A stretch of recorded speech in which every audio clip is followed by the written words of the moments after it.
Hey YouTube, it's the squiggly diagram here. So I posted in the Marvel Champions group a couple times this week. That was going to start doing some deck techs. So here's my first one. I tried it a couple days ago. I really enjoy it. It's a Thor Leadership deck. So let's just jump right into it. I'm not going to show off Thor's cards. We already know what those do. Let's jump into the basic cards first. So we have our standard 3 energy cards, just because Thor doesn't have that big hand size. We want to use those to get over his bigger cards so we can actually do our plays more often. Then we have Endurance, just to keep him alive a little bit longer. An Earth Guardian and Bifrost, just so we can get those allies out. Then we have 3 Godlike Stanimas. We don't overly want to be in Alter Ego too much, so we can stay down in hero mode and start smashing things. We can get that 2 HP and we get rid of those pesky stun statuses that he gets so often than not. Now we have some allies for the basics. We have Heimdall, big cost, but we do have that Bifrost to get him out. So he's cheaper to get out for us. Well, not very cheaper, but he's easy to search from if we need him.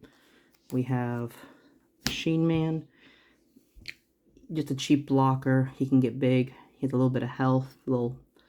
Not too bad. We need something when we're stunned, and we can spend our resources that we can't use if we're stunned or exhausted or whatnot, or just don't have any plays we want to do. We can either do the thwarting, or we can do some hits on the minions or the main villain. We have Star-Lord. Same idea as Machine Man. Cheap ally. We do get that extra encounter card, but we can deal with it. Thor is pretty tanky. He's got 14 health, I believe. 14 health. That's not bad. And, of course, Nick Fury for our draws. We need him in there.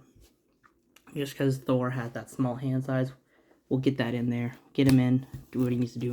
And take a damage for us or 2, and then he goes away. Now, we have the leadership cards.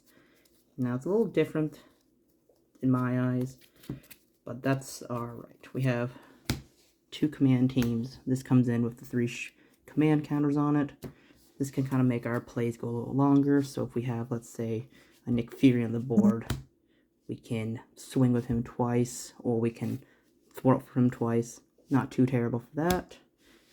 We have 2 regroups. That's just for getting our allies back to our hand, or if we're playing multiplayer, our other players can get their allies, and we can extend our plays even longer.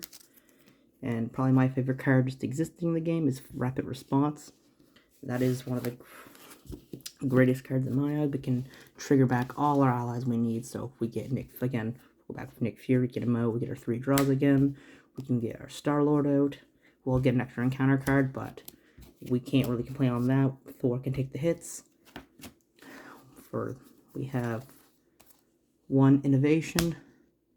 Just for those moments when the ally's gonna die, we can pay for something, we can heal them up, they get 1 extra attack. It also works great if a villain has overkill. So even that 1 little point of damage could make a difference between a game and another turn. For the allies, not allies. So next we have Team Training. That'll just get every ally we play 1 extra hit point. So those Mariah Hills, those Stingers, all those 2-cost allies become 3, so they can stick around another turn. Especially if they have semi-decent thwarting, we can actually keep them around and thwart another turn or 2 for us. So for the allies, we have, of course, Mariah Hill. Just an overall good card. We play her for 2, we get our draw. For the 2 thwarts, it's quite good for us because Thor has next to no thwarting power except for Defender of the 9 Realms. Next we have White Tiger.